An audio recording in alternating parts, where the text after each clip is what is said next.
This conference will now be recorded.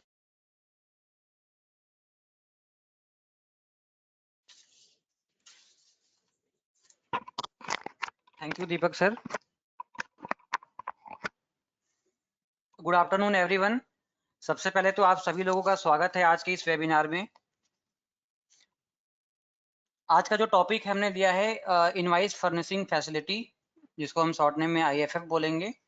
ये QRMP scheme के अंतर्गत जो है कि गवर्नमेंट ने जनवरी मंथ ऑनवर्ड कुछ चेंजेस किया हुआ है, तो उसको लेकर के देखेंगे कि बेसिकली ये क्या है, गवर्नमेंट ने इस चेंजेस को क्यों लेकर आई और बिजी में क्या क्या चेंजेस हमने किया हुआ है या क्या कौन से चेंजेस हमारे नेक्स्ट रिलीज में आने वाले हैं, उसको लेकर के आज हम अपने इस वेबिनार में डिस्कशन करेंगे। तो जैसा कि दीपक सर ने बताया कि आप लोग अपना माइक म्यूट करेंगे और इस वेबिनार के आखिरी में जो है कि क्वेश्चन आंसर सेशन होगा, जहां पे आज के टॉपिक से रिलेटेड जो भी आपके डाउट्स होंगे उसको हम रिजॉल्व करने की कोशिश करेंगे। तो हम आज की प्रेजेंटेशन पे अपने चलते हैं। तो यहाँ पे जो मेरा टॉपिक होगा, जैसा कि हम आगे हर बार की वेबिनार में करते हैं ऑनलाइन फीचर और ऑफलाइन फीचर्स को लेकर के, जैसा कि हो सकता है कि हर एक वेबिनार में कुछ नए नए लोग जुड़े हमारे साथ, तो उनको हम बिजी की जो मेन फीचर्स होती है उसके बारे में ओवरव्यू देते हैं, फिर अपने मेन टॉपिक पे चलते हैं। तो इसमें ऑनलाइन फीचर्स और अदर फीचर्स में ओवरव्यू करेंगे, डिस्कशन करेंगे, और फिर जो quarterly return monthly payment system जो गवर्नमेंट ने लेकर के आए हैं उसकी जो है कि थोड़ी सी ओवरव्यू देने की कोशिश करूंगा, जो मुझे जितनी भी मेरे पास नॉलेज है इसके बारे में। और फिर IFF और इसको हम देखेंगे बिजी में किस तरीके से चेंजेस किया है हमने, और इसको आप अपने पोर्टल पे किस तरीके से रिटर्न फाइल कर सकते हैं। ऑनलाइन फीचर्स के अंदर ई इनवाइस आता है, और ई इनवाइस आज से बहुत पुरानी मतलब एक तरीके से नई फीचर्स तो नहीं है, पुरानी फीचर्स है। बहुत से लोग इसको यूज कर रहे हैं कंटिन्यूअस बेसिस पे, और जो है कि इसकी इम्प्रूवमेंट जो है डेली बेसिस पे हम बिजी के अंदर लेकर के आ रहे हैं।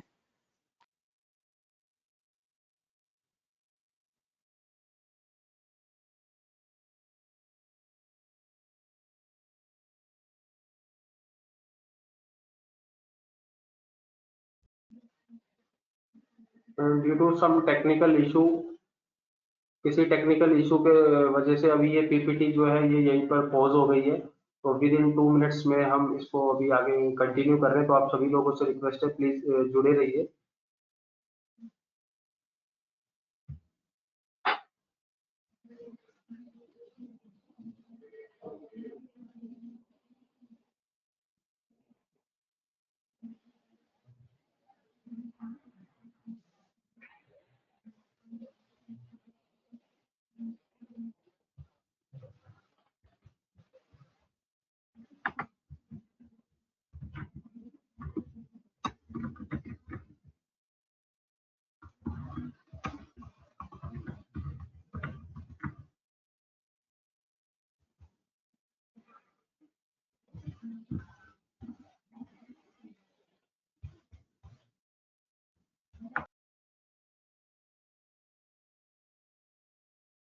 ऑनलाइन फीचर में सबसे पहला हमारा जो है कि ई इनवाइस होता है। तो ई इनवाइस में क्या है कि जैसे कि कुछ 500 करोड़ का टर्नओवर था अक्टूबर तक, फिर 1 जनवरी तक 100 करोड़ का टर्नओवर था। तो लोगों को जो है कि ई इनवाइस बनानी थी, तो बिजी में with in a second E invoice generate हो जाती है। इन केस किसी को जो है कि इसके बारे में और भी डिटेल्स में जानकारी चाहिए होती, तो आप हमारे वेबिनार चैनल को ज्वाइन करें, जो टेलीग्राम पे अवेलेबल है, और उसमें वहां से आप वीडियोस को देख करके कर सकते हैं। फिर नेक्स्ट है ई वे बिल। बिजी के अंदर with in a second E way bill generate हो जाता है, और ई इनवाइस को लेकर के एक हम आगे फिर से जो है कि एक वेबिनार अरेंज करेंगे, क्योंकि जो हमारा नेक्स्ट मेजर रिलीज बिजी 21 का 2.0 जो आने वाला है, उसमें ई इनवाइस को लेकर के थोड़ा सा चेंजेस हुआ है, क्योंकि उसी ई इनवाइस के साथ ही आपका ई वे बिल जनरेट होगा। तो उस चेंजेस को लेकर के हम एक सेपरेट वेबिनार इस पे अरेंज करेंगे, जो कि विद इन अ वीक जो है कि हमारा 2.0 आने वाला है, हो सकता है आजकल में ही आ जाए। और GSTR रिकंसिलेशन, तो जो हमारा IFF का पार्ट है, जो इनवाइस फर्निशिंग फैसिलिटी का पार्ट है, बिल्कुल इस GSTR रिकंसिलेशन से जुड़ा हुआ है। तो जब मैं इसको डिस्कस करूंगा तो हम एक बार देखेंगे कि GSTR रिकंसिलेशन और IFF क्यों एक दूसरे से जुड़े हुए हैं। पार्टी GSTN को वैलिडेट करने का फीचर है कि आपके जितने भी GST नंबर्स हैं सारे को बल्क में बिजी के अंदर ही आप वैलिडेट कर सकते हैं। किसी भी तरीके की कोई गलतियां होगी तो बिजी वो आपको बता देता है। डिजिटल सिग्नेचर है। अगर आप अपनी इनवाइसेस को डायरेक्टली मेल करते हैं कस्टमर्स को, तो आपको अलग से सिग्नेचर वगैरह लगाने की जरूरत नहीं है, आप डिजिटल साइन कर सकते हैं। तो जो हमारा नेक्स्ट रिलीज आ रहा है उसके अंदर भी कई चेंजेस हैं इनवाइस स्टैंडर्ड फॉर्मेट को लेकर के, तो उसको भी हम आगे वेबिनार में करने की कोशिश करेंगे। मोबाइल ऐप का फीचर है जिसके अंदर आप कुछ रिपोर्ट्स और सेल्स ऑर्डर और रिसीव की ट्रांजेक्शन आप अपने मोबाइल ऐप के जरिए बिजी के अंदर फीड कर सकते हैं। ऑफलाइन फीचर, अदर्स फीचर्स के अंदर हमने बिजी बैकअप को लिया हुआ है। बिजी एजेंट को इसका क्या काम है कि आपके डेटा का जो है कि दिन में 3 बार बैकअप ले लेता है और आपको एक नोटिफिकेशन या ईमेल के जरिए बता देता है कि कौन कौन सी कंपनियों का बैकअप ले लिया है। बिल्कुल रिकमेंडेशन होगा जितने भी लोग यूज करते हैं बिजी एजेंट के फीचर्स को यूज करें।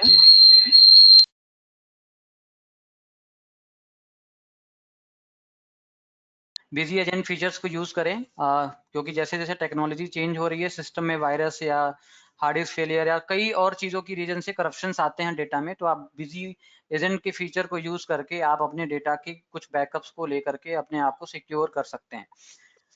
फिर जो नेक्स्ट पॉइंट है हमारा उसमें है busy BNS application. BNS application आप एक तरीके से समझ सकते हैं बिजी का व्हाट्सएप एप्लीकेशन है। ये क्या करेगा, जो भी ट्रांजेक्शन्स वगैरह हैं उनकी पीडीएफ फाइल आपके इस नोटिफिकेशन एप्लीकेशन पे फॉरवर्ड कर देता है। तो बिजनेस ओनर के लिए ये एप्लीकेशन बहुत ही बेनिफिशियल है, आप इसको यूज कर सकते हैं। इसकी इम्प्लीमेंटेशन के लिए आप जो है कि बिजी की हेल्प या हमारे हेल्पलाइन पे डायरेक्टली कॉल करके इसको इम्प्लीमेंट करवा सकते हैं। बिजी डेटा एक्सचेंज प्लेटफॉर्म, ये बेसिकली होलसेलर और रिटेल बिजनेस के लिए यूजफुल में आता है। होलसेलर ने सेल इनवाइस बनाया तो जो परचेजर था उसके पास परचेज जो है ऑटोमेटिकली बिजी के अंदर आ जाती है, इलेक्ट्रॉनिकली ट्रांसफर हो जाता है, तो वहां पे उनका टाइम और जो भी गलती होने के चांसेस होते हैं वो बच जाते हैं।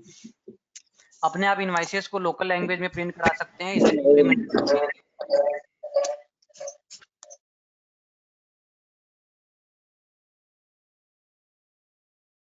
सभी से मेरा रिक्वेस्ट होगा, प्लीज आप जब ज्वाइन कर रहे हैं तो अपने आप को म्यूट करें ड्यूरिंग द सेशन। आप अपने इनवाइसेस को जो है कि लोकल लैंग्वेज में प्रिंट कर सकते हैं। तो इसकी इम्प्लीमेंटेशन के लिए जो भी हमारे नियरेस्ट चैनल पार्टनर हैं जिनसे आपने बिजी लिया हुआ है, आप उनसे बात करके इनवाइस को डिजाइन करवा सकते हैं। क्यूआर कोड का ऑप्शन दिया हुआ है, इसके अंदर क्यूआर कोड का जो वर्क है वो आपका जो पेमेंट से रिलेटेड ऑप्शन होता है वो बिजी के अंदर आपकी इनवाइस पे क्यूआर कोड प्रिंट हो जाएगा। जिसको भी आप सेल करते हो वो स्कैन करेगा तो डायरेक्टली उसकी पेमेंट कर सकता है इस क्यूआर कोड के जरिए। और भी कई यूज होते हैं इस क्यूआर कोड के, आप अपने अनुसार से इसको यूज कर सकते हैं।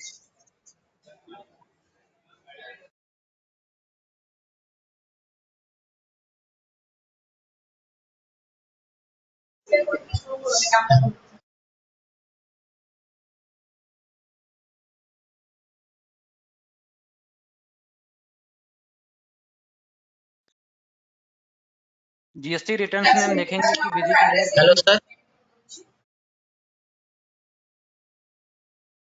मेरी आप सभी लोगों से रिक्वेस्ट है, प्लीज आप अपने माइक को म्यूट रख लीजिए, क्योंकि अगर आप अनम्यूट करेंगे तो हम आगे प्रेजेंटेशन कैरी ऑन नहीं कर पाएंगे, जिससे प्रॉब्लम होगी। सभी लोगों से रिक्वेस्ट है, प्लीज आप अपने माइक को म्यूट रखिए। और जिन लोगों की रिक्वेस्ट है कि इंग्लिश में, तो ये नेक्स्ट वेडनेसडे को इंग्लिश में भी होगा ये सेशन। अगर आप इसको अभी ज्वाइन करते हैं तो आप हिंदी में सुनिए, और नेक्स्ट वेडनेसडे को इंग्लिश में सेम सेशन दोबारा होगा।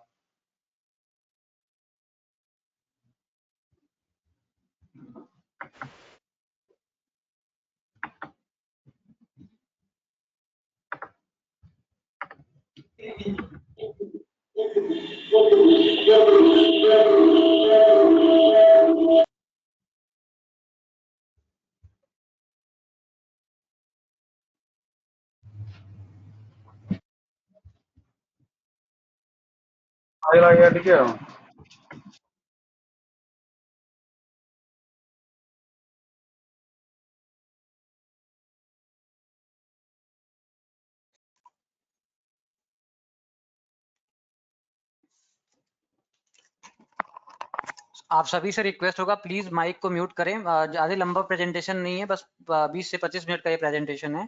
फिर आपके जो भी डाउट्स होंगे हम उसको आखिरी में देने की, क्वेश्चंस को आंसर करने की कोशिश करेंगे। तो बिजी में अभी हम देखते हैं कितने जीएसटी रिटर्न अवेलेबल हैं। तो नॉर्मल यूजुअल है, जितने भी जीएसटी के रिटर्न्स के अंदर बिजी में अवेलेबल हैं। एक नया रिटर्न हमने इंट्रोड्यूस किया है, आईएफएफ इनवॉइस फर्निशिंग फैसिलिटी, जिसको हम अभी आगे की स्लाइड्स में देखेंगे कि क्या है, इसको कैसे यूज करेंगे। तो ये सारे हमारे जीएसटी रिटर्न्स बिजी में बाय डिफॉल्ट ऑलरेडी अवेलेबल हैं। आप बिजी 21 के जो लेटेस्ट रिलीज है उसको यूज करके डायरेक्टली बिजी से जेसन फाइल निकाल करके पोर्टल पे अपलोड कर सकते हैं। तो अब हम अपने नेक्स्ट आज के करंट टॉपिक पे चलते हैं, क्यूआरएमपी। तो क्यूआरएमपी है क्या? ये quarterly return monthly payment of taxes का एक ऑप्शन है जो गवर्नमेंट ने इंट्रोड्यूस किया है स्मॉल टैक्स पेयर के लिए, ताकि वो अपने बिजनेसेस को इजी टू यूज और भी इफेक्टिव तरीके से यूज कर सकते हैं। इसमें क्या होगा कि आपको अपनी जो रिटर्न्स हैं वो क्वार्टरली रिटर्न फाइल करनी पड़ेगी। जैसे जीएसटीआर1 पहले मंथली थी या क्वार्टरली भी हुआ करती थी कुछ लोगों के लिए, और जीएसटीआर3 भी जो है कि मंथली रिटर्न फाइल हुआ करती थी। तो इस स्कीम के अंदर गवर्नमेंट ने कहा कि आप अपनी जो रिटर्न्स हैं जीएसटीआर1 भी और जीएसटीआर3 भी वो क्वार्टरली रिटर्न फाइल करिए, लेकिन उसके बदले में आपको क्या करना होगा, पीएमटी 06 फॉर्म जो है उसके अंदर में आपको मंथली बेसिस पे जो है टैक्स पेमेंट करना होगा गवर्नमेंट ऑफ इंडिया को।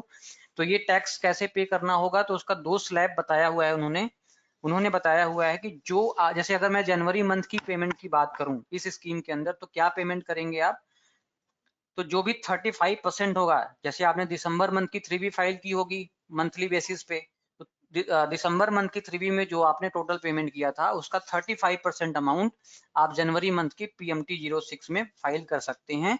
या सेल्फ असेसमेंट मेथड है, जो भी आपकी नेट परचेज होगी, जो आपकी नेट सेल होगी, उसके बेसिस पे आप पे कर सकते हैं।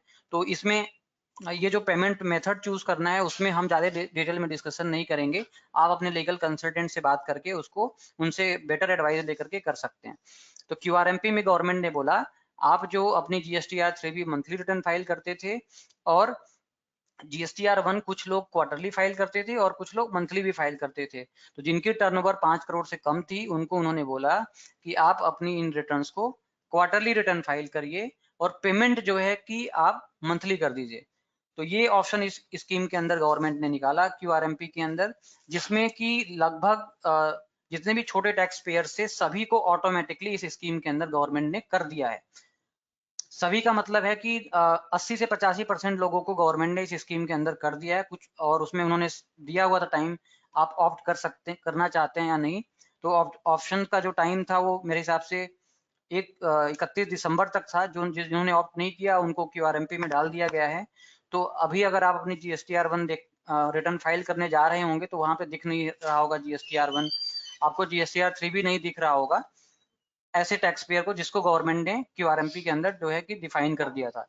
तो इस रिटर्न को लेकर के फिर यहाँ पे एक नया फॉर्म गवर्नमेंट ने इंट्रोड्यूस किया जिसको आईएफएफ बोलते हैं, इनवॉइस फर्निशिंग फैसिलिटी। इस फॉर्म को अब गवर्नमेंट ने क्यों इंट्रोड्यूस किया उसको हम देखते हैं। तो जैसा कि पिछले 1 से 1.5 महीने में मैंने कई वेबिनार किए थे जीएसटीआर2B रिकंसिलेशन और इट्स इम्पैक्ट ऑन जीएसटीआर3B को लेकर के। तो आप लोग जो है कि इस अगर आप लोग किसी में से अगर आप किसी कोई इस वेबिनार को ज्वाइन नहीं किया था, वीडियो नहीं देखा हुआ है, तो आप हमारे वेबिनार चैनल पे जा करके इसको देख सकते हैं, कॉन्सेप्ट समझ सकते हैं आप कि GSTR two B reconciliation and its impact on GSTR three B का क्या मतलब है।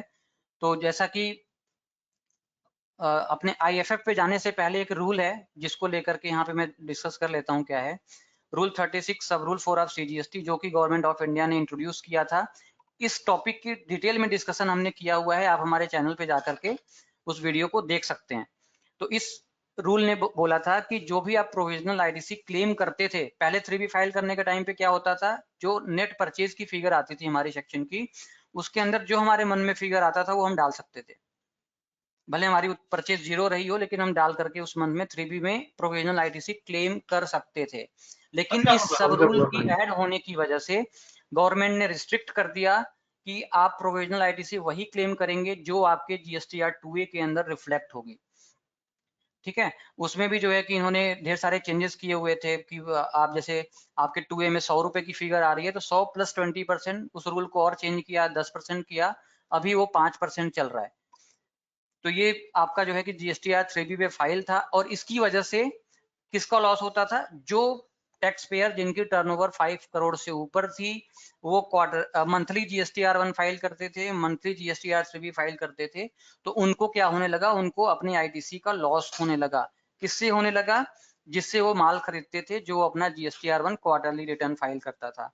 तो इसी कॉन्सेप्ट को, इस लॉस को जो मंथली रिटर्न फाइलर्स थे उनकी ITC जो है कि में प्रॉब्लम आने लगी, तो गवर्नमेंट ने ये ऑप्शन जो है कि इंट्रोड्यूस किया QRMP का और उसके साथ IFF का, ताकि जो क्वार्टरली रिटर्न फाइल करेंगे GSTR1 के, वो क्या करें, जो भी कस्टमर को वो सेल करते हैं, रजिस्टर्ड टैक्स पेयर को जो सेल करते हैं, उस सेल की वाउचर को IFF के अंदर पोर्टल पे अपलोड कर दें, ताकि वो परचेज, वो सेल उनकी जो सामने वाली काउंटर पार्टी है उसके पास उसके 2A में या उसके 2B में रिफ्लेक्ट हो जाए, ताकि वो अपनी मंथ की GSTR1 फाइल कर 3B फाइल करने से पहले ITC को क्लेम कर सके। तो ये कॉन्सेप्ट था, क्यों IFF को इंट्रोड्यूस किया गया। IFF इसलिए इंट्रोड्यूस किया गया क्योंकि जो मंथली टैक्स पेयर थे उनकी ITC जो है कि क्वार्टर की फर्स्ट मंथ और क्वार्टर की सेकेंड मंथ में प्रॉपरली नहीं मिल पाता था। तो इसमें जो है कि क्वार्टरली वालों के लिए गवर्नमेंट ने एक फॉर्म दे दिया, ये फॉर्म दे दिया IFF इस रूल के हिसाब से।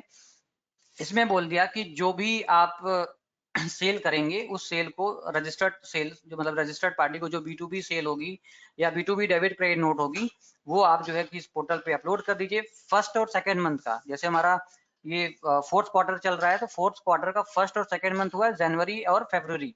तो जनवरी की जो आपकी सेल होगी B2B की और डेबिट क्रेडिट नोट की, वो आप IFF में अपलोड कर दीजिए। जैसे ही आप अपलोड करेंगे तो सामने वाली पार्टी के 2A और 2B में रिफ्लेक्ट होगी और वो ITC क्लेम कर सकते हैं। इसीलिए इस फॉर्म को दिया गया था। इसके अंदर जो है कि अच्छा, ये IFF जो है कि कोई ऑप्शनल फॉर्म है, कंपलसरी नहीं है। अगर आप जैसे किसी ने जनवरी मंथ की IFF अपनी रिटर्न फाइल नहीं करी है तो कोई पेनल्टी नहीं लगने वाला है, ये ऑप्शनल है, वो आपकी मर्जी, आप करना चाहते हैं तो करें, नहीं करना चाहते हैं तो कोई बात नहीं, आप अपनी GSTR1 अपनी पूरे क्वार्टर की रिटर्न फाइल कर सकते हैं। तो ये ऑप्शनल फॉर्म है।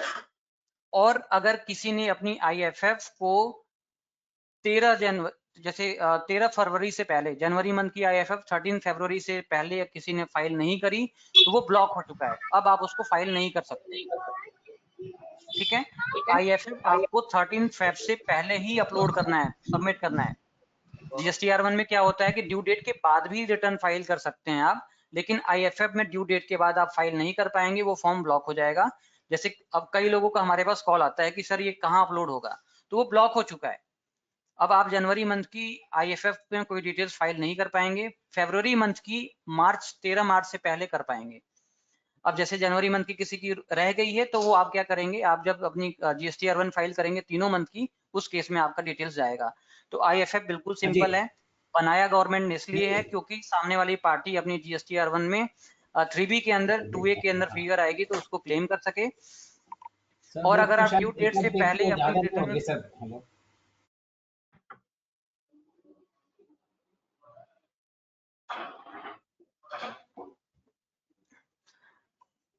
अगर आप ड्यू डेट तक अपनी IFF को अपलोड नहीं करेंगे तो वो बंद हो जाएगी, फिर आपको अपने उस मंथ की जो सेल्स होंगी वो आपको अपनी क्वार्टरली रिटर्न में फाइल करना है। तो ये IFF है, इसको इसलिए दिया ताकि लोग ITC क्लेम कर सके। ऑप्शनल है, मैंडेटरी नहीं है। अगर आप फाइल नहीं करेंगे तो कोई पेनल्टी नहीं है, ये बिल्कुल आपके विश पे है। अगर आप करेंगे तो किसका बेनिफिट होगा, जो अपनी 3B मंथली फाइल करेगा उसको वो ITC पूरा का पूरा क्लेम कर सकेगा। तो अब इसको लेकर के हम देखेंगे बिजी में हमने क्या क्या चेंजेस किया हुआ है। बिजी के अंदर IFF करके एक हमने नया रिटर्न दे दिया है जिसके अंदर आपकी B2B सेल और B2B डेबिट क्रेडिट नोट की रिटर्न्स मिलेंगी, जो हमारा अभी रिलीज चल रहा है BG 21 का रिलीज 1.2 और स्टेट रिलीज 134 उसके अंदर अवेलेबल है। हमारा नेक्स्ट रिलीज आने वाला है 2.0, उसके अंदर हमने जो है कि ऑप्शन दिया हुआ है skip invoice furnishing facility in quarterly GSTR1। मतलब आपने जनवरी मंथ की IFF अपलोड कर दी तो बाय डिफॉल्ट जो आपने IFF में फॉर्म में अपनी सेल्स डाली थी वो आपके GSTR1 में ऑटोमेटिकली आ जाएगा। इसी तरीके से IFF अगर आप फरवरी मंथ की अपनी अपलोड करेंगे तो वो फरवरी मंथ की सप्लाई आउटवर्ड B2B की वो ऑटोमेटिकली आपके GSTR1 में आ जाएगा।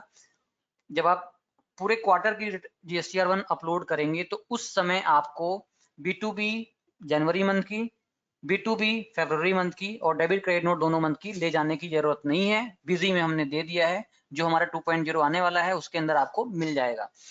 Skip invoice furnishing facility in quarterly GSTR1। जैसे अब मैंने बताया था आपको कि आपकी GSTR 3B भी क्वार्टरली जाएगी, तो अब हमने उसमें ऑप्शन दे दिया है कि आप क्वार्टरली 3B भी ओपन कर सकते हैं। ये अभी करंट रिलीज में नहीं है, नेक्स्ट जो हमारा 2.0 आने वाला है उसके अंदर अवेलेबल होगा। ठीक है, तो एक बार हम बिजी में देख लेते हैं इसको किस तरीके से यूज करना है। सबसे पहला आपको काम क्या करना है, आप बिजी में लॉग इन करेंगे। अगर आप क्वार्टरली रिटर्न में आ गए हैं तो आपको फीचर ऑप्शन में जाकर के GST वैट में जाकर के यहाँ पे टाइप में बाय डिफॉल्ट होगा या किसी ने मंथली सेलेक्ट किया हुआ है तो आपको ये IFF वगैरह दिखाई नहीं देगा। तो आपको रिटर्न फाइलिंग फ्रीक्वेंसी में यहाँ पे क्वार्टरली सेलेक्ट करके इसको सेव करना है।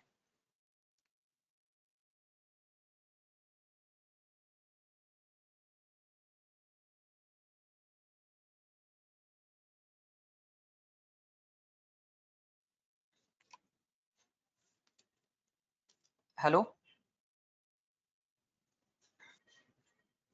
हेलो हाँ सर आपकी आवाज आ आवाज रही है, आ आवाज रही आ है। रही है देखिए सर। क्या करना है, कंपनी में लॉगिन होने के बाद GST वैट में आकर के आपको यहाँ पे आपको क्वार्टरली सेलेक्ट करना है। ठीक है, return filing frequency quarterly select करेंगे तभी आपको IFF का ऑप्शन मिलेगा, या फिर अगर डिफॉल्ट वहां पे होगा तो। अगर आपने मंथली सेलेक्ट किया हुआ तो नहीं मिलेगा, डिफॉल्ट या क्वार्टरली में मिलेगा। तो बेटर है कि आप क्वार्टरली सेलेक्ट कर लें। और डिस्प्ले में आने के बाद GST रिपोर्ट के अंदर आपको मिलेगा GST रिटर्न में IFF इनवाइस फर्निशिंग फैसिलिटी। ये आपको क्वार्टर के फर्स्ट और सेकंड मंथ के लिए यूज करना है। जैसे आपने जनवरी मंथ का ओपन किया तो यहाँ पे सिर्फ 2 सेक्शन, इसमें कोई डिफरेंस नहीं है, बिल्कुल GSTR1 जैसा है, सिर्फ 2 सेक्शन इसके अंदर आएंगे, B2B इनवाइस और B2B की डेबिट क्रेडिट नोट। इसकी JSON फाइल बिजी से निकाल करके आपको IFF के ऊपर अपलोड कर देना है। लेकिन अगर आप 13 से पहले करेंगे तो आपको पोर्टल ऑप्शन देता है अपलोड करने के लिए, 13 ऑनवर्ड करेंगे तो ब्लॉक हो जाएगा, आप वहां पर फिर इसको अपलोड नहीं कर पाएंगे। ठीक है, तो बिजी में आपको आना है GST रिटर्न्स के अंदर IFF ई रिटर्न, यहाँ से आपको JSON और CSV फाइल का ऑप्शन है, आप JSON से निकाल करके अपने उस मंथ के रिटर्न को अपलोड कर सकते हैं।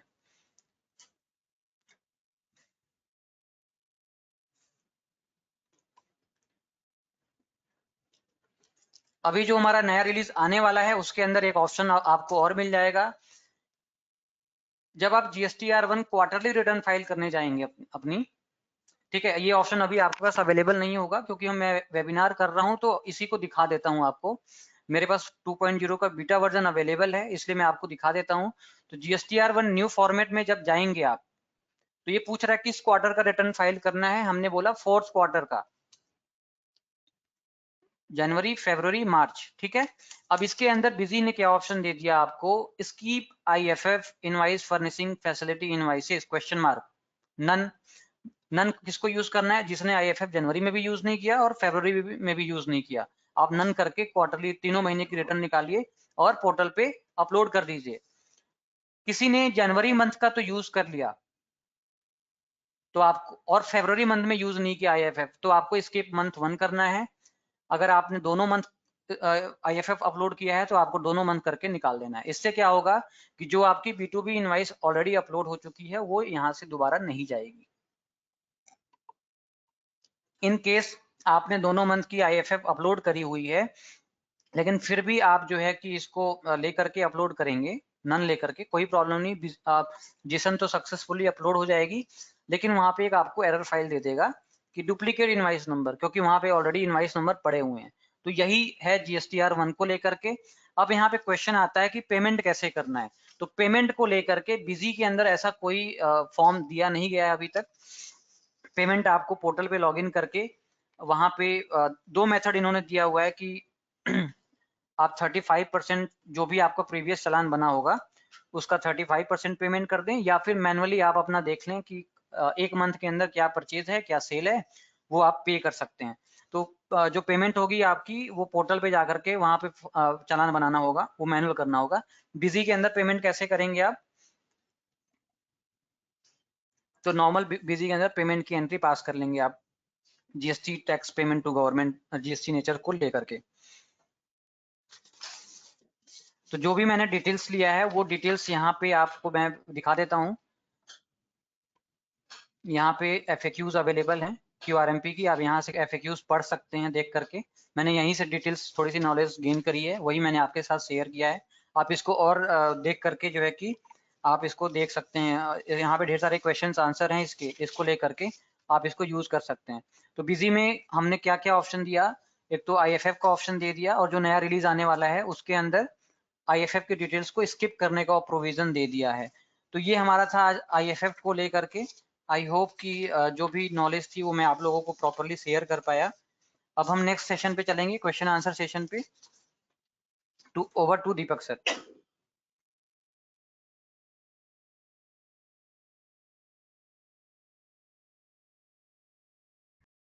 तो अब मेरा रिक्वेस्ट है आप सभी लोगों से कि जो हमारा आज का प्रेजेंटेशन था वो खत्म हो गया है। तो जैसा कि अप्रतिम जी ने आज दिखाया कि कैसे IFF की फैसिलिटी को आप बिजी में यूज कर पाएंगे और किन लोगों के लिए एप्लीकेबल है, क्या इसकी लास्ट डेट है फिलिंग की, अगर किसी ने स्किप कर दिया तो उस कंडीशन में क्या है, और इसका क्या बेनिफिट है, गवर्नमेंट ने क्यों इसको अप्लाई किया है। तो ये सारे क्वेश्चंस थे जो आज अप्रतिम जी ने PPT के थ्रू डिस्कस किए हैं। तो अब मेरी रिक्वेस्ट है आप सभी लोगों से कि अगर आप सभी लोगों में किसी को भी कोई भी अब इससे रिलेटेड डाउट है, IFF से रिलेटेड कोई भी डाउट है, तो आप अपने माइक को अनम्यूट करिए, अपना नेम बताइए और डिस्कस करिए क्वेश्चन। लेकिन सबसे रिक्वेस्ट है प्लीज 1 by 1। तो अब आप डिस्कस कर सकते हैं।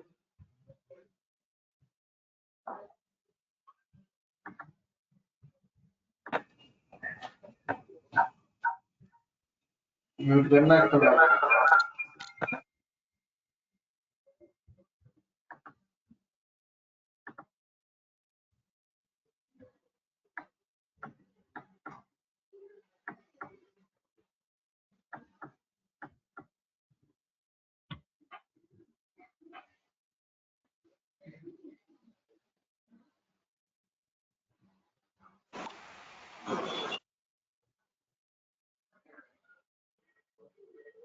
हेलो जी सर बोलिए। हेलो सर, जैसे कि ये IFF है। हाँ हेलो, तो IFF जी जी। में क्या है, मेरी 5 पार्ट